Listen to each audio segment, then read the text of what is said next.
Image ടാഗിനെ പറ്റി കുറച്ച് പേര് സംശയം ചോദിച്ചായിരുന്നു. അപ്പോൾ ഇമേജ് ടാഗാണ് നമ്മൾ ഈ ക്ലാസ്സിൽ സ്റ്റാർട്ട് ചെയ്യാൻ പോകുന്നത്. അപ്പം ഒന്ന് പറയാം. ഫസ്റ്റ് മൊഡ്യൂളിൽ വരുന്ന ടോപ്പിക്കാണ്. അപ്പോൾ ഇമേജിനകത്ത് ഇമേജ് എന്ന് പറയുന്ന ടാഗ് നമ്മൾ പേജിലൊരു ഇമേജ് കാണിക്കാൻ വേണ്ടിയിട്ടാണ് ഉപയോഗിക്കുന്നത്. അതിനകത്ത് മെയിനായിട്ട് രണ്ട് ആട്രിബ്യൂട്ട്സ് ഇമേജ് എന്ന് പറയുന്ന ടാഗിന് രണ്ട് ആട്രിബ്യൂട്ട്സ് ആണുള്ളത്. ഒന്ന് SRC എന്ന് പറയുന്ന ടാഗ്, രണ്ടാമത്തേത് ALT എന്ന് പറയുന്ന ഒരു ടാഗ്. ഓൾട്ടർനേറ്റ് ടെക്സ്റ്റ് എന്നാണ് അതിൻ്റെ ഫുൾ ഫോം. അപ്പോൾ SRC ഒരു ഇമേജ് നമുക്ക് പേജ് കാണിക്കണമെങ്കിൽ അത് കിടക്കുന്ന ലൊക്കേഷൻ അത് എവിടെയാണ്. ഇപ്പോൾ ഞാൻ ഒരു നെറ്റിൽ നിന്നൊരു ഇമേജ് കാണിക്കുന്നതുകൊണ്ടാണ് അതിൻ്റെ URL ഇങ്ങനെ കൊടുത്തേക്കുന്നത്. .jpg എന്നുള്ള എക്സ്റ്റൻഷൻ വരെ എല്ലാം കൊടുത്തിട്ടുണ്ട്. നമ്മൾ എടുത്തേക്കുന്ന സെയിം പേജിൽ ആ ഒരു ഫയൽ കിടപ്പുണ്ടെങ്കിൽ അതിൻ്റെ പേര് മാത്രം കൊടുത്തേച്ചാൽ മതി. അവിടെ ആ file.html എന്നൊക്കെ കൊടുത്തേച്ചാൽ മതി. അപ്പോൾ ഈ കേസിൽ ഞാനൊരു നെറ്റിൽ നിന്നൊരു ഇമേജാണ് കാണിച്ചേക്കുന്നത്. ഈ ഓൾട്ടർനേറ്റ് ടെക്സ്റ്റ് എന്തിനാണെന്ന് ചോദിച്ചാൽ, ഓൾട്ടർനേറ്റ് ടെക്സ്റ്റ് നമുക്ക് ഇൻ കേസ് ഈ ഇമേജ് എന്തെങ്കിലും കാരണവശാൽ ലോഡ് ചെയ്യാൻ പറ്റിയിട്ടില്ല എങ്കിൽ ആ ഓൾട്ടർനേറ്റ് ടെക്സ്റ്റ് എന്നുള്ള എന്താണോ അതായിരിക്കും ആ പേജിൽ ഡിസ്പ്ലേ ചെയ്ത് കാണിക്കുന്നത്. ഇപ്പോൾ ഞാൻ ഈ ഫോൾഡറിൽ കിടക്കുന്ന ഒരു ഇമേജ് ഡിസ്പ്ലേ ചെയ്ത് കാണിക്കാൻ വേണ്ടിയിട്ടാണ് ഇങ്ങനെ എടുത്തേക്കുന്നത്. ഈ പേജ് ആദ്യം ഒന്ന് ലോഡ് ചെയ്ത് കാണിക്കാം.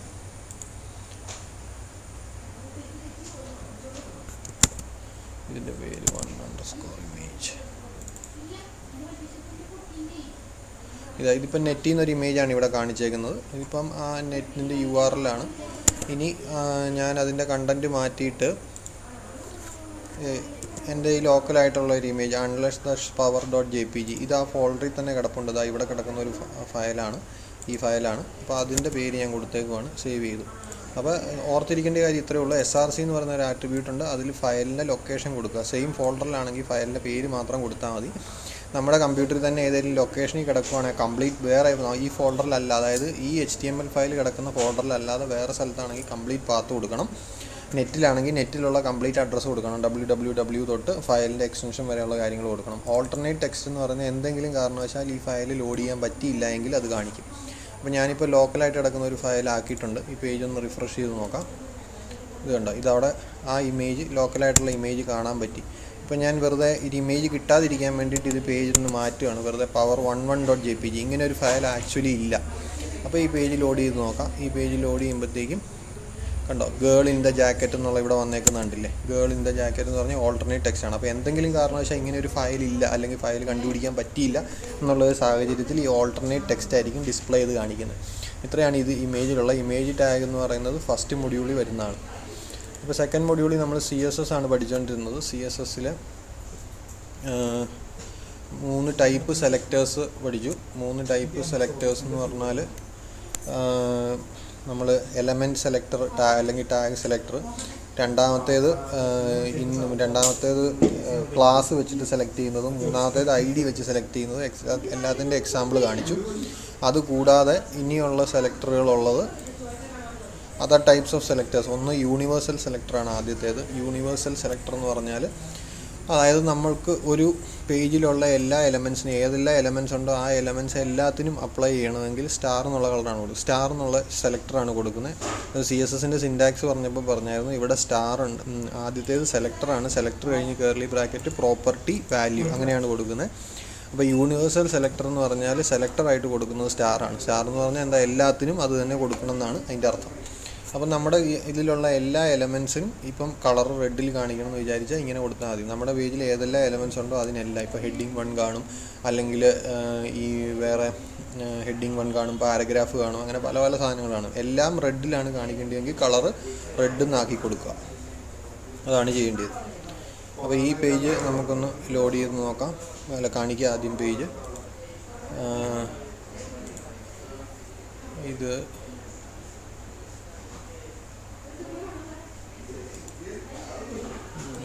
സെലക്ടർ.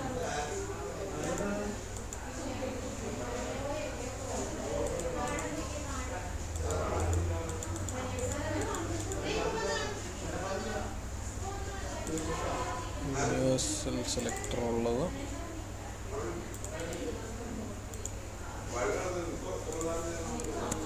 യൂണിവേഴ്സൽ സെലക്ടർ ഞാനിവിടെ കൊടുത്തിട്ടുണ്ട്. സ്റ്റൈൽ എന്ന് പറയുന്ന ഹെഡിനകത്ത് സ്റ്റൈൽ എന്ന് പറയുന്ന ടാഗിനകത്ത് സ്റ്റാർ ഇട്ടിട്ട് കൊടുക്കുകയാണ്. Text align centre colour blue. ഇതിനകത്ത് ഏത് പ്രോപ്പർട്ടി വേണമെങ്കിലും കൊടുക്കാം. അപ്പോൾ ടെക്സ്റ്റ് അലൈൻ ചെയ്യുന്നത് സെൻറ്റർ അലൈൻഡ് ആയിരിക്കണം, കളർ ബ്ലൂ ആയിരിക്കണം. ഇതിനകത്ത് ഏത് എലമെൻറ്റ് കൊടുത്താലും അതെല്ലാം അങ്ങനെ ആയിരിക്കണം. ഇതിവിടെ ആവശ്യമില്ലാത്തതാണ്, ഞാൻ ഡിലീറ്റ് ചെയ്ത് കളയണം. ഇതിപ്പോൾ യൂണിവേഴ്സൽ ടാഗാണ്. ഇത് 8. ഈ പേജ് നമുക്ക് ലോഡ് ചെയ്ത് നോക്കാം. കണ്ടില്ലേ, ഇതിനകത്ത് എല്ലാ എലമെൻസും എന്തായിട്ടാണ് കാണിച്ചേക്കുന്നത്? ടെക്സ്റ്റ് അലൈൻ സെൻറ്ററായിട്ടും കളറ് ഈ പറഞ്ഞ കളറുമായിട്ട് ബ്ലൂ ആയിട്ടാണ് കാണിച്ചേക്കുന്നത്. അപ്പോൾ എല്ലാ എലമെൻറ്റ് H1 ഉണ്ട്, ഹലോ വേൾഡ്, അത് കൊടുത്തേക്കുന്നത് അങ്ങനെയാണ്, സെൻറ്റർ അലൈൻ ചെയ്ത് ബ്ലൂ കളറിലാണ്. പാരഗ്രാഫ് ഉണ്ട്, പാരഗ്രാഫ് H1 H2 അങ്ങനെ ഏത് കൊടുത്താലും അതെല്ലാം അതേപോലെ തന്നെ സെയിം കളറിൽ തന്നെ കാണിക്കും. അപ്പോൾ അതാണ് നമ്മുടെ യൂണിവേഴ്സൽ ടാഗ് എന്ന് പറയുന്നത്. നമ്മുടെ പേജിലുള്ള എല്ലാ എലമെൻറ്റിനും ഒരു പെർട്ടിക്കുലർ ഫോർമാറ്റിംഗ് വേണമെങ്കിൽ എല്ലാ എലമെൻറ്റ് സെലക്ട് ചെയ്യാൻ വേണ്ടിയിട്ടാണ് സ്റ്റാർ എന്നുള്ളത് കൊടുക്കുന്നത്. സ്റ്റാർ എന്ന് പറഞ്ഞാൽ ജനറലി നമ്മളെല്ലാം എന്നാണ് ഉദ്ദേശിക്കുന്നത്. അപ്പോൾ അതാണ് യൂണിവേഴ്സൽ സെലക്ടർ. ഇനിയുള്ളത് യൂണിവേഴ്സൽ സെലക്ടർ നോട്ട് ചെയ്തെടുക്കുക കേട്ടോ. ഇനിയുള്ള അടുത്ത ടൈപ്പ് സെലക്ടർ എന്ന് പറഞ്ഞാൽ യൂണിവേഴ്സൽ സെലക്ടർ. അടുത്തത് descendant selector. Apply style to an element which lies inside another element. വേറൊരു എലമെൻറ്റിന് അകത്ത് കിടക്കുന്ന ഒരു എലമെൻറ്റിന്, അതായത് അൺഓർഡേർഡ് ലിസ്റ്റിനകത്തുള്ള ലിസ്റ്റ് ഐറ്റത്തിന് മാത്രം കളർ ഗ്രീനിൽ കാണിക്കണം. ഇതിൻ്റെ ഒരു എക്സാമ്പിൾ ഞാൻ കാണിച്ചു തരാം. അൺഓർഡേർഡ് ലിസ്റ്റിനകത്തുള്ള ഓർഡേർഡ് ലിസ്റ്റിന് മാത്രം. ഇപ്പോൾ ഡിസെൻഡൻറ്റ് സെലക്ടർ ഈ കേസിൽ ഞാൻ പറഞ്ഞു കൊടുത്തേക്കുന്ന ഡിവിനകത്ത് പാരഗ്രാഫ്, ഡിവ് എന്ന് പറയുന്ന ടാഗിനകത്ത് പാരഗ്രാഫ് വന്നാൽ അതിൽ ബാക്ക്ഗ്രൗണ്ട് കളർ എല്ലാം ആക്കി കൊടുക്കണം എന്നാണ് പറഞ്ഞേക്കുന്നത്. ഡിവ് എന്ന് പറയുന്നത് ഇപ്പോൾ അത് പറഞ്ഞ പോലെ തന്നെ ഒരു ടാഗാണ്. ഡിവിഷൻ എന്നാണ് അതിൻ്റെ ഒരു ഫുൾ ഫോം. ഒരു പാരഗ്രാഫ് പോലെ വേറൊരു ടാഗാണ്. അപ്പോൾ ഇതിൽ ബോഡിക്കകത്ത് ഡിവ് എന്ന് പറയുന്ന ടാഗുണ്ട്, ഡിവിനകത്ത് പാരഗ്രാഫ് ഉണ്ട്, ഇത് ഡിവിനകത്ത് വേറെ പാരഗ്രാഫ് ഉണ്ട്, ഇത് ഡിവിനകത്ത് സെലക്ഷൻ എന്ന് പറയുന്ന വേറൊരു ടാഗുണ്ട്, സെലക്ഷൻ എന്ന് പറയുന്ന ടാഗിനകത്തുള്ള പാരഗ്രാഫാണ്. ഇനി ഈ ഡിവ് ഇവിടെ ക്ലോസ് ചെയ്തു, അത് കഴിഞ്ഞ് 2 പാരഗ്രാഫുണ്ട്. അപ്പോൾ നമ്മൾ ഡിസെൻഡൻറ്റ് സെലക്ടറിൽ പറഞ്ഞേക്കുന്നത് ഡിവിനകത്ത് പാരഗ്രാഫ് ടാഗ്, അതായത് ഈ ഡിവിനകത്ത് ഈ പാരഗ്രാഫ് ടാഗ് വന്നാൽ ബാക്ക്ഗ്രൗണ്ട് കളർ യെല്ലോ ആക്കണം എന്നാണ് പറഞ്ഞേക്കുന്നത്. ഈ പേജ് നമുക്ക് ലോഡ് ചെയ്ത് നോക്കാം. കണ്ട, ഇതിനകത്ത്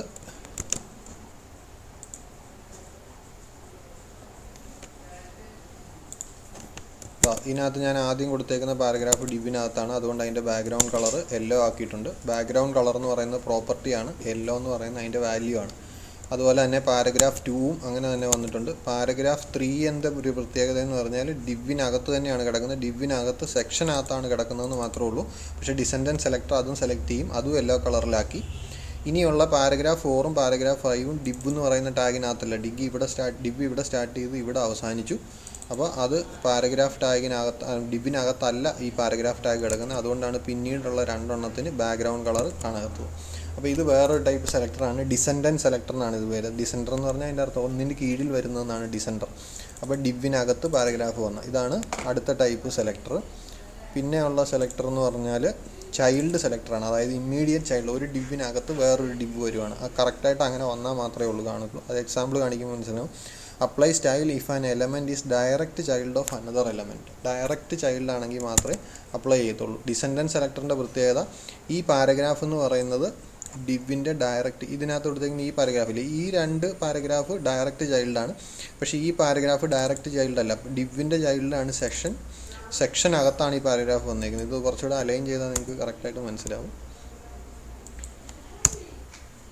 അപ്പോൾ ഇത് കണ്ടില്ലേ, ഒരു സെക്ഷനകത്താണ്, ഈ സെക്ഷനകത്താണ് ഈ പാരഗ്രാഫ് കൊടുത്തേക്കുന്നത്. അപ്പോൾ ഡിവിൻ്റെ ചൈൽഡാണ് സെക്ഷൻ്റെ ചൈൽഡാണ് പാരഗ്രാഫ്. എന്നാലും ഡിസെൻഡൻറ്റ് സെലക്ടർ അത് അങ്ങനെ തന്നെ സെലക്ട് ചെയ്യും. പക്ഷേ ചൈൽഡ് സെലക്ടർ എന്ന് പറയുന്നത് വേറെ ടൈപ്പാണ്. ചൈൽഡ് സെലക്ടറിൻ്റെ ഒരു പ്രത്യേകത, ഡയറക്റ്റ് ചൈൽഡ്, അതിൻ്റെ സിൻറ്റാക്സ് എന്ന് പറയുന്നത് ഇതിൽ കാണിച്ചേക്കുന്ന പോലെയാണ്. ആദ്യത്തേത് പേരൻറ്റ് ഗ്രേറ്റർ ദാൻ എന്നുള്ള സിമ്പിൾ ഇട്ടിട്ട് പി എന്ന് കൊടുത്താലേ ഉള്ളൂ. അപ്പം ഇത്രയും വരുന്ന സാധനം എന്ന് പറയുന്നതാണ് സെലക്ടർ കേട്ടോ. ഈ കേർലി ബ്രാക്കറ്റിന് മുമ്പ് എന്ത് കൊടുത്താലും അതെല്ലാം കൂടിയാണ് സെലക്ടർ. ഈ കേസിൽ UL കഴിഞ്ഞിട്ട് സ്പേസ് ഇട്ടിട്ട് LI, ഇതിന് ഡിസെൻഡൻറ്റ് സെലക്ടർ എന്നാണ് പറയുന്നത്. ULനകത്ത് LI വന്നാൽ, അല്ലെങ്കിൽ ഡിവിനകത്ത് പാരഗ്രാഫ് വന്നാൽ, അങ്ങനെ. ഇത് കേസിൻ്റെ പ്രത്യേകത, ബോഡിക്കകത്ത് ഡയറക്റ്റ് ചൈൽഡായിട്ട് പാരഗ്രാഫ് വന്നാലേ ഉള്ളൂ. ഇപ്പം ബോഡിക്കകത്ത് ഡയറക്റ്റ് ചൈൽഡ്. ഇപ്പോൾ ഈ കേസ് ഇതാണ് അതിൻ്റെ എക്സാമ്പിൾ. ഡിവിനകത്ത് പാരഗ്രാഫിൻ്റെ എക്സാമ്പിൾ, ഇവിടെ കൊടുത്തേക്കുന്ന എക്സാമ്പിൾ ബോഡിക്കകത്ത് പാരഗ്രാഫാണ്, ഇവിടെ കൊടുത്തേക്കുന്ന ഡിവിനകത്ത് പാരഗ്രാഫാണ് കേട്ടോ. രണ്ടും ഡിഫറൻ്റ് ആണ്. എക്സാമ്പിളായിട്ട് എങ്ങനെ വേണമെങ്കിലും കൊടുക്കാം, ഏത് 2 ടാഗുകൾ വേണമെങ്കിലും നമുക്ക് കൊടുക്കാം. അപ്പോൾ ഈ കേസിൽ ശ്രദ്ധിച്ചാൽ ബാക്ക്ഗ്രൗണ്ട് കളർ യെല്ലോ ആക്കാനാണ് പറഞ്ഞേക്കുന്നത്. ഡിവിൻ്റെ ഡയറക്റ്റ് ചൈൽഡായിട്ട് വരുന്ന പാരഗ്രാഫുകൾ ഏതൊക്കെയാണ്? പാരഗ്രാഫ് 1 ഡയറക്റ്റ് ചൈൽഡാണ്, ഡിവിൻ്റെ ഡയറക്റ്റ് ചൈൽഡാണ്. പാരഗ്രാഫ് 2 ഡയറക്റ്റ് ചൈൽഡാണ്. പക്ഷേ പാരഗ്രാഫ് 3 എന്ന് പറയുന്നത് ഡയറക്റ്റ് ചൈൽഡ് അല്ല. കാരണം എന്താണ്? ഡിവിൻ്റെ ചൈൽഡാണ് സെക്ഷൻ്റെ ചൈൽഡാണ് പാരഗ്രാഫ്. അപ്പോൾ ഗ്രാൻഡ് ചൈൽഡാണെന്ന് വേണമെങ്കിൽ പറയാം, അങ്ങനെ ഒരു ടേം ഇല്ല. പക്ഷേ അങ്ങനെയാണ്, ഡിവിനകത്ത് സെക്ഷൻ വന്നിട്ടാണ് പാരഗ്രാഫ്. പിന്നെ പാരഗ്രാഫ് 4ഉം ഡിവിൻ്റെ ഡയറക്റ്റ് ചൈൽഡാണ്. കാരണം ഡിവിൻ്റെ നേരെ ഈ ഡിവിനകത്ത് 1, 2, 3, 4 ആയിട്ടാണ് വരുന്നത്. 3 പാരഗ്രാഫും ഒരു സെക്ഷനും. ആ സെക്ഷനകത്ത് വീണ്ടും ഒരു പാരഗ്രാഫ് വരുന്നുണ്ടെന്നേ ഉള്ളൂ. അപ്പോൾ നിങ്ങൾ ഡാറ്റ സ്ട്രക്ചറിൽ ഒരു ട്രീ എന്ന് പറയുന്ന ഒരു സംഭവം പഠിച്ചിട്ടില്ലേ? ഈ ശരിക്കും പറഞ്ഞു കഴിഞ്ഞാൽ HTML ഒരു ട്രീ ആയിട്ടാണ് കമ്പ്യൂട്ടറിൽ റെപ്രസെൻറ്റ് ചെയ്യുന്നത്, ആക്ച്വൽ റെപ്രസെൻറ്റേഷൻ മെമ്മറി സ്റ്റോർ ചെയ്യുന്നത്. അപ്പം ഡിവ് എന്ന് പറയുന്നതിൻ്റെ ചൈൽഡായിരിക്കും പാരഗ്രാഫ്, 2 പാരഗ്രാഫും ഈ സെക്ഷനും ഈ പാരഗ്രാഫും. അപ്പോൾ അങ്ങനെ ഡയറക്റ്റ് ചൈൽഡായിട്ട് വന്ന് അത് നമ്മൾ അടുത്ത മൊഡ്യൂൾ പഠിക്കുമ്പോൾ പഠിക്കും കേട്ടോ. അടുത്ത മൊഡ്യൂളിലാണെന്ന് തോന്നുന്നു. ഡോം എന്ന് പറയുന്നൊരു കാര്യമുണ്ട്. ആ ഡോം എന്ന് പറയുന്ന ഡോക്യുമെൻറ്റ് ഒബ്ജക്റ്റ് മോഡൽ, അതായത് ഇതെങ്ങനെ സ്റ്റോർ ചെയ്യും എന്നുള്ളതാണ്. അത് പഠിക്കുമ്പോൾ തന്നെ ഡയറക്റ്റ് ചൈൽഡ് എന്നുള്ളത്. അപ്പോൾ ഇത് മനസ്സിലാക്കി വെക്കുക. അപ്പോൾ ഡിവിനകത്ത് പിന്നെ ഈ കേസിൽ പാരഗ്രാഫ് ഉണ്ട്, ഇത് ഡിവിൻ്റെ പുറത്താണ്. അപ്പോൾ അതെന്തായാലും കിട്ടില്ല. ഈ പേജ് ലോഡ് ചെയ്ത് നോക്കാം. ഫോർ ചൈൽഡ് ഇതാ കണ്ടോ, ഒന്നാമത്തെ പാരഗ്രാഫ് ഇതിപ്പം 2 എണ്ണം ഡയറക്റ്റ് ചൈൽഡാണ്, അതുകൊണ്ട് അതിന് 2നും കിട്ടി. മൂന്നാമത്തേത് സെക്ഷനകത്താണ് വരുന്നത്. ഈവൻ ഡിവിൻ്റെ ചൈൽഡാണെങ്കിൽ പോലും ഡയറക്റ്റ് ചൈൽഡല്ല, ഡിവിനകത്ത് സെക്ഷനകത്താണ് ഈ പാരഗ്രാഫ് വരുന്നത്. അതുകൊണ്ടാണ് അതിന് ബാക്ക്ഗ്രൗണ്ട് കളർ യെല്ലോ ആവാത്തത്. അത് കഴിഞ്ഞുള്ളതിന് വീണ്ടും യെല്ലോ ആയിട്ടുണ്ട്. അപ്പോൾ അങ്ങനെയാണ് പോകുന്നത്. പിന്നെ ഉള്ളത് ഡിവ് കഴിഞ്ഞിട്ടാണ് പിന്നെയുള്ള 2 പാരഗ്രാഫ് കൊടുത്തേക്കുന്നത്. അതുകൊണ്ടാണ് അതിന് കാണാത്തത്. ഇത് ഡിവിൻ്റെ പുറത്താണ്. അപ്പോൾ അതാണ് ചൈൽഡ് സെലക്ടർ എന്ന് പറയുന്നത്. നോട്ട് എഴുതിയെടുക്കുക. അപ്പോൾ അത് ചൈൽഡ് സെലക്ടർ. ഇനി അപ്പം യൂണിവേഴ്സൽ സെലക്ടറായി, ഡിസെൻഡൻറ്റ് സെലക്ടറായി, ചൈൽഡ് സെലക്ടറായി. ഇനിയുള്ളത് grouping selector. To apply style to many selectors, അതായത് ഒന്നിൽ കൂടുതൽ എലമെൻറ്റിന്. ഇപ്പോൾ ഹെഡിങ് 1ഉം ഹെഡിങ് 2ഉം ഹെഡിങ് 3യും അതിലേതാണെങ്കിലും, ഹെഡിങ് 1 ആണെങ്കിലും ഹെഡിങ് 2 ആണെങ്കിലും ഹെഡിങ് 3 ആണെങ്കിലും ഒരു പർട്ടിക്കുലർ കളറിൽ കാണിക്കണമെങ്കിൽ, അല്ലെങ്കിൽ ഒരു പർട്ടിക്കുലർ ഫോർമാറ്റ്, അത് 3നും ഒരേ സ്റ്റൈലുകൾ നമുക്ക് വേണമെങ്കിൽ അത് നമ്മൾ കോമ ഇട്ടിട്ട് വേണം മെൻഷൻ ചെയ്യാൻ. അപ്പോൾ കൺഫ്യൂഷൻ വരണ്ട. ഇതിനു മുമ്പ് നമ്മൾ ഡിസെൻഡൻറ്റ് സെലക്ടർ പഠിച്ചു. ഡിസെൻഡൻറ്റ് സെലക്ടറിനകത്ത് ഓർക്കുക, സ്പേസ് മാത്രമേ ഇടുള്ളൂ, കോമ ഒന്നും ഇടില്ല. ചൈൽഡാണെങ്കിൽ ഗ്രേറ്റർ ദാൻ സിമ്പിൾ ഇടും. ഇനി അത് കഴിഞ്ഞിട്ട് പഠിച്ചത് എന്താണ്? ഗ്രൂപ്പിംഗ് സെലക്ടറാണ്. അതായത് ഈ കേസിലൊക്കെ ഇതിന് മുമ്പ് പറഞ്ഞ 2 കേസിലും, അതായത് ഡിസെൻഡൻറ്റ് സെലക്ടറും ചൈൽഡ് സെലക്ടറിലും, ഇപ്പോൾ ഇതിനകത്താണ് പാരഗ്രാഫ്, ബോഡിക്കകത്ത് വരുന്ന പാരഗ്രാഫിന് മാത്രമേ ഈ സ്റ്റൈൽ കിട്ടുള്ളൂ. UL-നകത്ത് വരുന്ന LIക്ക് മാത്രമേ ഈ ടൈഗ് കിട്ടുള്ളൂ. പക്ഷേ ഇവിടെ വരുമ്പോൾ എങ്ങനെയാണ്? ഗ്രൂപ്പിംഗ് സെലക്ടർ H1-നും H2-നും H3-ക്കും കിട്ടും, പക്ഷേ കോമ ഇട്ട് മെൻഷൻ ചെയ്യണമെന്ന് മാത്രമേ ഉള്ളൂ. അപ്പോൾ ഗ്രൂപ്പിംഗ് സെലക്ടർ നമുക്ക് എടുത്ത് നോക്കാം. ഇതാ ഗ്രൂപ്പിംഗ് സെലക്ടർ കൊടുത്തിട്ടുണ്ട്. സ്റ്റൈൽ ഹെഡിങ് 1, ഹെഡിങ് 2, ഹെഡിങ് 3ക്ക് കളർ എന്ന് പറയുന്നത് 36. ഇത് ഒരു ഹെക്സാഡെസിമൽ വാല്യൂ ആയിട്ട് മെൻഷൻ ചെയ്ത് കൊടുക്കുന്നതാണ്. ഇതിൻ്റെ ഡീറ്റെയിൽസ് ഞാൻ പിന്നീട് പറഞ്ഞുതരാം. ഫോണ്ട് വെയിറ്റ് എന്ന് പറയുന്നത് normal, font weight normal, bold അങ്ങനെയൊക്കെ കൊടുക്കാം. ലെറ്റർ സ്പേസിങ് 0.4 EM, ലെറ്റർ തമ്മിൽ എത്ര സ്പേസ് വേണം എന്നുള്ളതാണ്. Margin bottom 1 EM, text transform lower case. ഇതിലേക്കൊക്കെ നമ്മൾ ഇതിൻ്റെ ആട്രിബ്യൂട്ട്സ് പഠിക്കുമ്പോഴത്തേക്കും അതിലേക്ക് വരും. ഇപ്പോൾ ഇത് ഇത്രയും മനസ്സിലാക്കിയാൽ മതി. ഹെഡിങ് 1, ഹെഡിങ് 2, ഹെഡിങ് 3 ഈ 3 എണ്ണത്തിന് അപ്ലൈ ചെയ്യണം. ഇവിടെ ഹെഡിങ് 1ഉം ഹെഡിങ് 2ഉം ഹെഡിങ് 3യും ഉണ്ട്. ഇതിനെല്ലാം ഈ പറഞ്ഞ എല്ലാ ഫോർമാറ്റിങ്ങും അപ്ലൈ ചെയ്യണം. പക്ഷേ ഹെഡിങ് 4ന് മാത്രം അപ്ലൈ ചെയ്യാൻ പാടില്ല. അപ്പോൾ ഈ പേജ് നമുക്ക് ലോഡ് ചെയ്ത് നോക്കാം. ഇതാ കണ്ടോ, ഇതിനകത്ത് ലെറ്ററിൻ്റെ സ്പേസിങ് ഒക്കെ കൂടിയിട്ടുണ്ട്. ലെറ്ററിൻ്റെ സ്പേസിങ് കളർ ഈ പറഞ്ഞ കളറാണ്. ഇതെന്താ പറയുന്നത്, ഒരു ബ്ലൂ പോലത്തെ ഒരു കളറാണ്. ഫോണ്ട് വെയിറ്റ് എന്ന് പറയുന്നത് നോർമൽ ആക്കിയിട്ടുണ്ട്. ലെറ്റർ സ്പേസിങ് കുറച്ച് കൂട്ടിയിട്ടുണ്ട്. മാർജിൻ താഴേക്കുള്ള മാർജിൻ കൂട്ടിയിട്ടുണ്ട്. ടെക്സ്റ്റ് ട്രാൻസ്ഫോം ലോവർ കേസിലേക്ക് ആക്കിയിട്ടുണ്ട്. ഇതുകൊണ്ടില്ല, ഞാനിവിടെ ഹെഡിങ് 1 ഒക്കെ ക്യാപിറ്റൽ ലെറ്ററിലാണ് കൊടുത്തേക്കുന്നത്, അതിനെ ലോവർ കേസിലേക്ക് മാറ്റിയിട്ടുണ്ട്. അതേസമയം ഇത് അപ്ലൈ ചെയ്തേക്കുന്ന ഏതിനൊക്കെയാണ്? ഹെഡിങ് 1നും ഹെഡിങ് 2നും ഹെഡിങ് 3നും മാത്രമാണ്. ഹെഡിങ് 4ന് അപ്ലൈ ചെയ്തിട്ടില്ല. അപ്പോൾ ഏതിനൊക്കെ വേണോ അതെല്ലാം കോമ സെപ്പറേറ്റഡ് ആയിട്ട് കൊടുക്കുക. ഇതിനാണ് ഗ്രൂപ്പിംഗ് സെലക്ടർ എന്ന് പറഞ്ഞത്. ഗ്രൂപ്പിംഗ് സെലക്ടർ ഇതൊന്ന് നോട്ട് ചെയ്തെടുക്കുക കേട്ടോ. അപ്പോൾ ഗ്രൂപ്പിംഗ് സെലക്ടറാണത്. ഇനി അടുത്തത്, ഇനി വേറൊരു type, we can also specify that only specific HTML element should be affected by a class. അതായത് ഒരു പാരഗ്രാഫിന് എല്ലാ പാരഗ്രാഫിനും ഒരേ ടാഗ് വേണ്ട. അല്ലെങ്കിൽ പാരഗ്രാഫിനകത്ത് പാരഗ്രാഫിൻ്റെ ആട്രിബ്യൂട്ടായിട്ട് അല്ലെങ്കിൽ ക്ലാസ് എന്ന് പറയുന്ന ആട്രിബ്യൂട്ടായിട്ട് സെൻറ്റർ എന്ന് പറയുന്ന വാല്യൂ കൊടുത്തിട്ടുണ്ടെങ്കിൽ അങ്ങനത്തെ പാരഗ്രാഫിന് മാത്രം മതി എന്നുള്ളതാണ്. അപ്പോൾ ക്ലാസ് ആട്രിബ്യൂട്ട് നമ്മൾ പഠിച്ചു. ക്ലാസ് ആട്രിബ്യൂട്ട് സ്പെസിഫൈ ചെയ്ത് കൊടുക്കുമ്പോൾ ഡോട്ട് ഇട്ടിട്ട് പറഞ്ഞു കൊടുക്കണം എന്ന് പറഞ്ഞു. അപ്പോൾ അപ്പം അങ്ങനെ കൊടുത്തു കഴിഞ്ഞാൽ നമ്മൾ സാധാരണ കൊടുക്കുന്ന എല്ലാത്തിനും ഏതിനൊക്കെയാണോ ഇത് കൊടുക്കുന്നത് അതിനെല്ലാം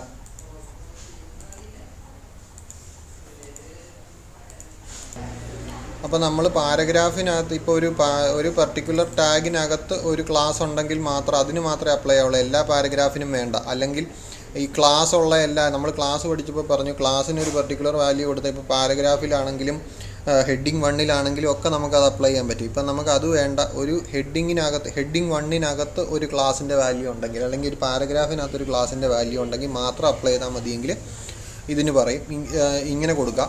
ഇത് അത്ര ഇമ്പോർട്ടൻ്റ് അല്ല, ഒന്ന് അറിഞ്ഞിരുന്ന് വെച്ചാൽ മതി. പരീക്ഷയ്ക്ക് ഇതിന് ചോദിക്കാൻ ഞാനില്ല, കാരണം ഇതിന് സെപ്പറേറ്റ് ഒരു പേരൊന്നും അങ്ങനെ പറയുന്നില്ല. അതുകൊണ്ട് പരീക്ഷയ്ക്ക് എഴുതേണ്ട ആവശ്യം ഉണ്ടാവില്ല, നിങ്ങൾ ജസ്റ്റ് ഒന്ന് അറിഞ്ഞിരിക്കുക. ഇപ്പോൾ ഈ കേസ് ഞാൻ പറഞ്ഞു കൊടുത്തേക്കുന്നത് ഇത് കണ്ടോ, ക്ലാസ് സെൻറ്റർ എന്ന് പറഞ്ഞു കൊടുത്തിട്ടുണ്ട്. ഇവിടെയും ക്ലാസ് സെൻറ്റർ കൊടുത്തിട്ടുണ്ട്. അപ്പോൾ ഞാൻ വെറുതെ ഇങ്ങനെ കൊടുത്താൽ എന്താണ് സംഭവിക്കുക? വെറുതെ ഇങ്ങനെ കൊടുത്താൽ ഡോട്ട് സെൻറ്റർ എന്ന് പറഞ്ഞു കൊടുത്താൽ ഈ H1-ന് ഈ ക്ലാസ്സിന് സെൻറ്റർ അലൈനും കളർ റൈറ്റിലും കാണിക്കും. അപ്പോൾ ഈ പേജ് ലോഡ് ചെയ്ത് നോക്കിയാൽ കണ്ടില്ലേ, സെൻറ്റർ അലൈനായിട്ട്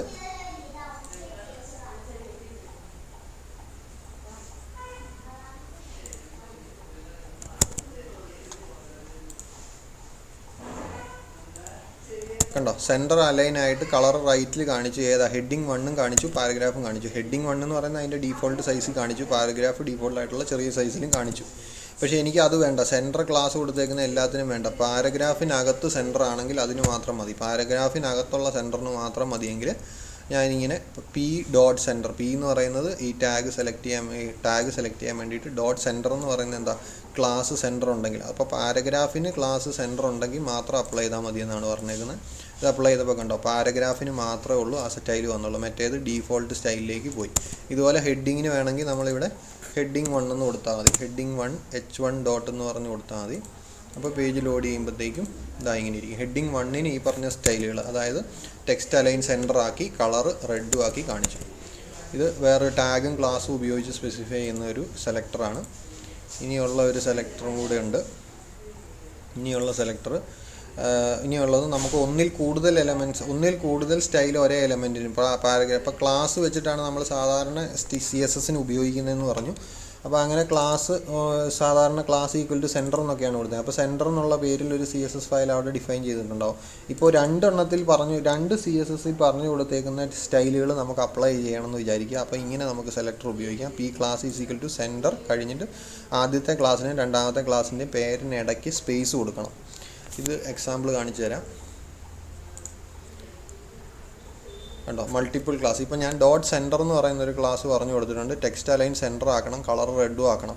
ഡോട്ട് ലാർജ് എന്ന് പറയുന്ന ഒരു ക്ലാസ് വേറെ ആയിട്ട് പറഞ്ഞു കൊടുത്തിട്ടുണ്ട്. Font size is equal to 300, അതായത് സാധാരണ വലുപ്പത്തിൻ്റെ 300% വലുതാക്കി കാണിക്കാനാണ് പറഞ്ഞേക്കുന്നത്, 3 ടൈംസ് വലുതാക്കി കാണിക്കാനായിട്ട്. അപ്പോൾ H1 എന്ന് പറയുന്ന ക്ലാസ്സിന് ഞാൻ സെൻറ്റർ കൊടുത്തിട്ടുണ്ട്. This heading will appear by centre and red. കാരണം എന്താണ്, ഇവിടെ ക്ലാസിൻ്റെ വാല്യൂ സെൻറ്റർ എന്നാണ് കൊടുത്തേക്കുന്നത്. ഇവിടെ സെൻറ്ററിന് എന്താ പറഞ്ഞു കൊടുത്തേക്കുന്നത്, ടെക്സ്റ്റ് അലൈൻ സെൻറ്റർ ചെയ്യണം, കളർ റെഡും ആക്കണം എന്ന് പറഞ്ഞു. ഇനി ക്ലാസ് ലാർജ് എന്ന് പറഞ്ഞു കൊടുത്തിട്ടുണ്ട്. This paragraph will be increased font, വലിയ ഫോണ്ടിൽ കാണിക്കും പാരഗ്രാഫ്.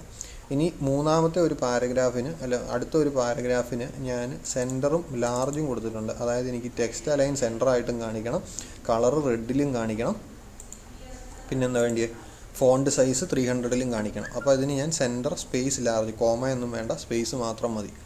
പേജ് ലോഡ് ചെയ്ത് നോക്കാം. കണ്ടോ, ഇതിപ്പം ആദ്യത്തേത് സെൻറ്റർ അലൈൻഡ് ആയിട്ട് കാണിച്ചിട്ടുണ്ട്. This heading will be affected by centre and red. കണ്ടോ, സെൻറ്റർ റെഡാക്കി കാണിച്ചു. ഇനി ഇതിലെന്താ കാണിച്ചത്, this paragraph will be increased font, large എന്നുള്ള ഇത് മാത്രമേ അപ്ലൈ ചെയ്യുള്ളൂ. അപ്പോൾ ഇൻക്രീസ്ഡ് ഫോണ്ടിൽ കാണിച്ചു. This paragraph will be increased font. മൂന്നാമത്തേത് എന്താണ്, ടെക്സ്റ്റ് അലൈൻ സെൻറ്റർ ആക്കിയും കളർ റെഡ് ആക്കിയും കാണിച്ചു. ഫോണ്ട് സൈസ് 300 ആക്കി. ടെക്സ്റ്റ് അലൈൻ കണ്ടോ, നടുക്കാണ് കിടക്കുന്നത്. ഇതിപ്പോൾ സ്ക്രോൾ ചെയ്ത് വലുതാക്കിയേക്കുന്നതുകൊണ്ടാണ് ഫുൾ ലെങ്ത് കിടക്കുന്നത്, അല്ലെങ്കിൽ ഇത് നടുക്കായിട്ടായിരിക്കും കാണിക്കുന്നത്. കണ്ടോ, പേജിൻ്റെ നടുക്കായിട്ടായിരിക്കും ഇത് കാണിച്ചേക്കുന്നത്. ഇത് സെൻറ്റർ അലൈനാണ്, റൈറ്റ് ആണ്. ഇത് ഇൻക്രീസ്ഡ് ഫോണ്ടാണ്. ഇത് രണ്ടും കൂടെയാണ്. സെൻറ്റർ അലൈനാണ്, റെഡാണ്, പിന്നെന്താണ്, ഇൻക്രീസ്ഡ് ഫോണ്ടുമാണ്. കണ്ടില്ലേ, ഈ ഫോണ്ടും സെയിം സൈസാണ്, പക്ഷേ ഇത് ചെറിയ ഫോണ്ടാണ്. ഇതാണ് മൾട്ടി ക്ലാസ് കൊടുക്കുന്നത്. ഇനിയുള്ളത് നമുക്ക് CSS സ്പെസിഫൈ ചെയ്ത് കൊടുക്കുന്ന CSS ഒരു രീതിയിലുള്ള സ്പെസിഫിക്കേഷൻ ഇപ്പോൾ പഠിച്ചിട്ടുള്ളൂ. ഇനി CSS ways to insert CSS. അതിൽ ആദ്യത്തേതാണ് ഇൻലൈൻ CSS. ഇൻലൈൻ CSS എന്ന് പറഞ്ഞാൽ ഏറ്റവും സിമ്പിളായിട്ടുള്ള CSS ആണ്. അത് ഏറ്റവും സിമ്പിളായിട്ടെന്ന് പറയാൻ പറ്റില്ല, എല്ലാം സിമ്പിളാണ്. ഇൻലൈൻ എന്ന് പറഞ്ഞാൽ നമ്മൾ ഒരേ എലമെൻറ്റിന് മാത്രം ഇപ്പോൾ സാധാരണ നമ്മൾ പാരഗ്രാഫ് എന്ന് പറഞ്ഞ് സെലക്ടർ കൊടുത്താൽ എന്താ ചെയ്യുന്നത്, എല്ലാ പാരഗ്രാഫിനും ആ കളർ, ഇപ്പോൾ കളർ റെഡ് എന്ന് കൊടുത്താൽ എല്ലാ പാരഗ്രാഫും കളറിൽ കാണിക്കും. അത് വേണ്ട, ഒരു പാരഗ്രാഫ് മാത്രം എനിക്ക് മതിയെന്നുണ്ടെങ്കിൽ ആ പാരഗ്രാഫിൻ്റെ ടാഗിനകത്ത് തന്നെ ഒരു ആട്രിബ്യൂട്ടായിട്ട് നമുക്ക് പറഞ്ഞു കൊടുക്കാൻ പറ്റും. അപ്പം അതാണ് ഇൻലൈൻ ടാഗ് എന്ന് പറയുന്നത്. Inline tag by using style attribute inside HTML element. ആ പർട്ടിക്കുലർ HTML എലമെൻറ്റിനകത്ത് സ്റ്റൈൽ എന്ന് പറയുന്ന ആട്രിബ്യൂട്ട് വെച്ചിട്ട് കൊടുക്കും. രണ്ടാമത്തെ മെത്തേഡ് എന്ന് പറയുന്നത് ഇൻറ്റേർണലാണ്, by using style element in head section. ഇത് നിങ്ങൾ ചെയ്തിട്ടുള്ളതാണ്. ഇതുവരെ നമ്മൾ ചെയ്തിരിക്കുന്ന എക്സാമ്പിൾ കണ്ടതിലെല്ലാം നമ്മൾ ഇൻറ്റേർണൽ CSS ആണ് ഉപയോഗിച്ചിരിക്കുന്നത്. ഇൻറ്റേർണൽ CSS എന്താണ്, ഹെഡിനകത്ത് സ്റ്റൈൽ എന്ന് പറയുന്ന ടാഗിനകത്താണ് നമ്മൾ CSS പറഞ്ഞു കൊടുക്കുന്നത്. ഇതിൻ്റെ ഒരു പ്രത്യേകത, ആ പേജിലുള്ള എല്ലാ എലമെൻസിനും അത് കിട്ടും. ഇനി മൂന്നാമത്തെ എക്സ്റ്റേണൽ, ഏറ്റവും നല്ല മെത്തേഡ്, ഏറ്റവും നല്ല പ്രോഗ്രാമിങ്ങിന് നമ്മുടെ വെബ്സൈറ്റൊക്കെ ഡെവലപ്പ് ചെയ്യുമ്പോൾ സാധാരണ CSS കൊടുക്കുന്നത്, CSS മാത്രം ഒരു സെപ്പറേറ്റ് ഫയലായിട്ട് കൊടുക്കും. എന്നിട്ട് നമ്മൾ ഇമ്പോർട്ട് ചെയ്തെടുക്കും. ഇമ്പോർട്ട് ചെയ്യുന്നതാണ് ലിങ്ക് എന്ന് പറയുന്ന ടാഗ് ഉപയോഗിച്ചിട്ടാണ് ഇമ്പോർട്ട് ചെയ്തെടുക്കുന്നത്. അപ്പോൾ ഇന്നത്തെ വെബ് പ്രോഗ്രാമിങ്ങിൻ്റെ സപ്ലി എക്സാം ഉണ്ടായിരുന്നു. അതിന് ലിങ്ക് ടാഗ് എന്തിനാണെന്ന് അതിനകത്തൊരു ക്വസ്റ്റ്യൻ ഉണ്ടായിരുന്നു. What is the use of link tag എന്ന് ഉള്ളൊരു ക്വസ്റ്റ്യൻ ഉണ്ടായിരുന്നു. ലിങ്ക് ടാഗ് ഉപയോഗിക്കുന്നത് ഒരു സെപ്പറേറ്റ്, സാധാരണ നമ്മൾ .html എന്നുള്ള എക്സ്റ്റൻഷനുള്ള ഫയലായിട്ടാണ് കൊടുക്കുന്നത്. അതല്ലാതെ .css എന്ന് പറഞ്ഞൊരു ഫയൽ സേവ് ചെയ്യും. അതിനകത്ത് CSS മാത്രമേ കാണുള്ളൂ. ആ CSS ഫയൽ ഇമ്പോർട്ട് ചെയ്ത് നമ്മുടെ HTML ഫയലിലേക്ക് ഇമ്പോർട്ട് ചെയ്യാൻ # സിയിൽ എഴുതത്തില്ലേ എന്ന് പറഞ്ഞ പോലെ എഴുതുന്ന ഒരു കമാൻഡാണ് ലിങ്ക് എന്ന് പറയുന്നത്. ഇത് മൂന്നും നമുക്ക് ഡീറ്റെയിൽ ആയിട്ട് പഠിക്കാനുണ്ട്. അപ്പോൾ അതിലെ ആദ്യത്തെ ഇൻലൈൻ ഞാൻ കാണിച്ചു തരാം. രണ്ടാമത്തേത് നമ്മൾ ഓൾറെഡി ചെയ്തതാണ്. എല്ലാം നമ്മൾ ഇതുവരെ ചെയ്ത് പഠിച്ച എല്ലാം ഇൻറ്റേർണലാണ്. കാരണം ഹെഡിനകത്ത് സ്റ്റൈൽ എന്ന് പറയുന്ന ടാഗ് ഇട്ടിട്ടല്ലേ നമ്മൾ കൊടുക്കുന്നത് ഇതുവരെ എല്ലാം. അപ്പോൾ ഇൻലൈൻ CSS, സാധാരണ നമ്മൾ HTML കഴിഞ്ഞാൽ ഹെഡ് കാണും. ഹെഡിനകത്ത് സ്റ്റൈൽ ടാഗ് ഇട്ടിട്ടാണ് കൊടുക്കുന്നത്. ഇപ്രാവശ്യം അങ്ങനെയല്ല കൊടുത്തേക്കുന്നത്. ഇവിടെ കണ്ടോ, H1-നകത്ത് ഹെഡിങ് 1-നകത്ത് സ്റ്റൈൽ എന്ന് പറയുന്ന ഒരു ആട്രിബ്യൂട്ട് പറഞ്ഞു കൊടുത്തിട്ട് സ്റ്റൈൽ ഈക്വൽ ടു കഴിഞ്ഞിട്ടാണ് നമ്മുടെ ആട്രിബ്യൂട്ട് :വാല്യൂ എന്ന് കൊടുത്തേക്കുന്നത്. നമ്മൾ CSSൽ എഴുതുന്ന പോലെ ആട്രിബ്യൂട്ട് വാല്യൂ. ഇതിനകത്ത് സെലക്ടർ പറഞ്ഞു കൊടുക്കേണ്ട കാര്യമില്ല, കാരണം ഇത് ഓൾറെഡി ഒരു ടാഗിനകത്താണ് എഴുതിയേക്കുന്നത്. അപ്പോൾ ആ ടാഗിന് മാത്രമേ ഇത് അപ്ലൈ ആകത്തുള്ളൂ. അടുത്തതിൽ paragraph style equal to colour red എന്ന് കൊടുത്തിട്ടുണ്ട്. അപ്പോൾ ഇതെന്തായിരിക്കും, ഈ പാരഗ്രാഫ് മാത്രമേ ഉള്ളൂ റെഡിൽ കാണിക്കുകയുള്ളൂ. ഈ പേജ് ലോഡ് ചെയ്ത് നോക്കിയാൽ കണ്ടോ, ആദ്യത്തെ പാരഗ്രാഫ് ബ്ലൂ, ആദ്യത്തെ പാരഗ്രാഫാണോ അത്, ഹെഡിങ് 1 എന്ന് പറയുന്നത് ബ്ലൂ കളറിലും അടുത്ത പാരഗ്രാഫ് എന്ന് പറയുന്നത് റെഡ് കളറിലും കാണിച്ചു. ഇതാണ് ഇൻലൈൻ എന്ന് പറയുന്നത്, ഇൻലൈൻ CSS. ഇൻലൈൻ എന്ന് പറഞ്ഞാൽ ആ എലമെൻറ്റിൽ ഇൻലൈൻ ആയിട്ട് തന്നെ നമ്മൾ എഴുതി കൊടുക്കുകയാണ്.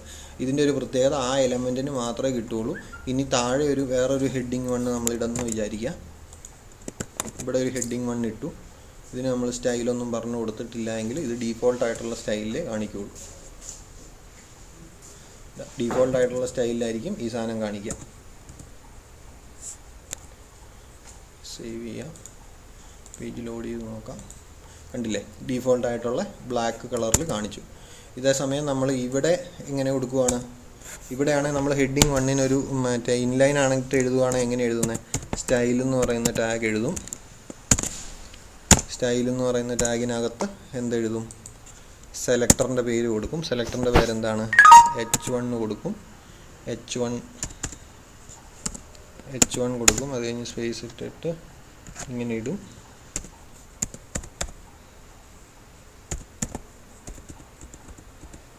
ടെക്സ്റ്റ് അലൈൻ കൊടുക്കാം, ടെക്സ്റ്റ് ഹൈഫൻ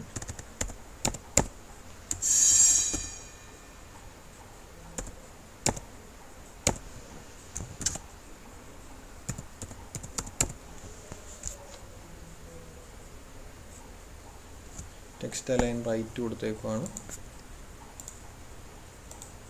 കണ്ടോ, ഇപ്പോൾ ഇതിനകത്ത് പറഞ്ഞു കൊടുത്താൽ ഹെഡിങ് 1 എന്ന് പറയുന്നത് എല്ലാത്തിനും ഈ പറയുന്ന ടെക്സ്റ്റ് അലൈൻ റൈറ്റിലേക്ക് ആക്കി കൊടുക്കും.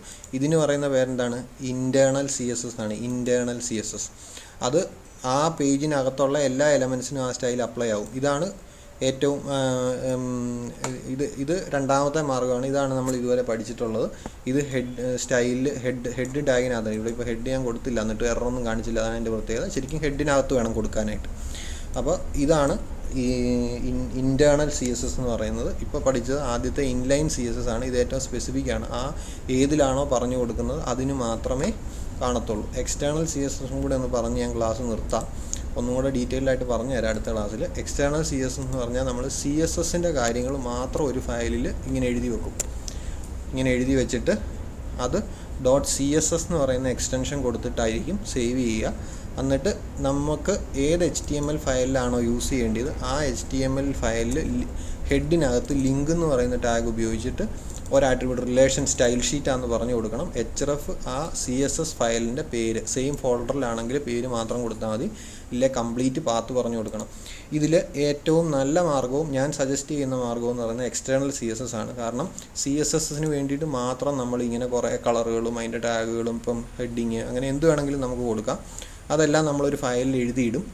അത് ആ ഫയലിൽ എഴുതിയിട്ടിട്ട് ഇത് ഇവിടെ കൊണ്ട് ഇമ്പോർട്ട് ചെയ്യും. ഇങ്ങനെ ഇമ്പോർട്ട് ചെയ്ത ഒരു ഗുണം എന്താണെന്ന് ചോദിച്ചാൽ നിങ്ങൾ പേജ് ചെയ്യുമ്പോൾ ഒരു വെബ്സൈറ്റ് ചെയ്യുമ്പോൾ അതിനകത്ത് ചിലപ്പം ഒരു 25 പേജ് കാണും. 25 പേജ് ഉണ്ടെങ്കിൽ എന്ത് ചെയ്യണം, എല്ലാ പേജിലും നിങ്ങൾ ഈ ഒരു കമാൻഡ് മാത്രം കൊടുത്താൽ മതി, നിങ്ങൾക്ക് ആ സ്റ്റൈൽ ഷീറ്റ് മൊത്തം ഇമ്പോർട്ടായിട്ട് വരും. അപ്പോൾ എല്ലാ പേജിലും നിങ്ങൾക്ക് ഒരേപോലെ തന്നെ കാര്യങ്ങൾ ഡിസ്പ്ലേ ചെയ്യാൻ, ഒരേ ലുക്ക് ആൻഡ് ഫീലിൽ ഡിസ്പ്ലേ ചെയ്യാൻ പറ്റും. അതേസമയം ഫയലിനകത്താണ് ഇടുന്നതെങ്കിൽ, ഇതുപോലെ ഇൻലൈനായിട്ടാണ് ഇടുന്നതെങ്കിൽ ഓരോ സ്ഥലത്തും ഇത് പറഞ്ഞു കൊടുക്കേണ്ടി വരും. അപ്പോൾ ഏറ്റവും ജനറിക്കും ഏറ്റവും നല്ല മാർഗ്ഗം എന്ന് പറയുന്നത് എക്സ്റ്റേണൽ CSS ആണ്. അത് കഴിഞ്ഞാൽ പിന്നെ നല്ലത് ഇൻറ്റേർണൽ CSS ആണ്. കാരണം ഇൻറ്റേർണലായിട്ട് ഇട്ട് കഴിഞ്ഞാൽ ഒരു പേജിൽ ആ പേജിൽ എല്ലാ ഇതിനും അത് കിട്ടും. അത് കഴിഞ്ഞ് ഏറ്റവും സ്പെസിഫിക് ആയിട്ടുള്ളതാണ് ഇൻലൈൻ ടാഗ് എന്ന് പറയുന്നത്. ഇത് ആ ടാഗിന് മാത്രമേ കിട്ടുള്ളൂ. അപ്പോൾ ഇത്രയാണ് ഇതുള്ളത്. എക്സ്റ്റേണൽ CSS ഒക്കെ ഞാൻ അടുത്ത ക്ലാസ്സിൽ ഡീറ്റെയിൽ ആയിട്ട് കാണിച്ചു തരാം. ഇതിപ്പോൾ തൽക്കാലം ഇവിടെ നിർത്താം. എന്തെങ്കിലും സംശയം ഉണ്ടെങ്കിൽ വീഡിയോ കാണുന്ന എല്ലാവരും എനിക്ക് വാട്സാപ്പിൽ മെസ്സേജ് അയച്ചാൽ മതി. നിങ്ങൾ ഇടയ്ക്ക് ഞാൻ ഡൗട്ട് ചോദിക്കാൻ വേണ്ടിയിട്ട് ഓൺലൈൻ സെഷൻ വെക്കുന്നുണ്ട്. അതിൽ കയറണം നിർബന്ധമില്ല. കയറാൻ പറ്റാത്തവരും ഡൗട്ട് ഉണ്ടെങ്കിൽ എനിക്ക് വാട്സാപ്പിൽ മെസ്സേജ് അയയ്ക്കുക. അല്ലെങ്കിൽ നിങ്ങളുടെ ക്ലാസ്സിലുള്ള അതിൽ കയറുന്ന ആരോടെങ്കിലും പറഞ്ഞാലും മതി.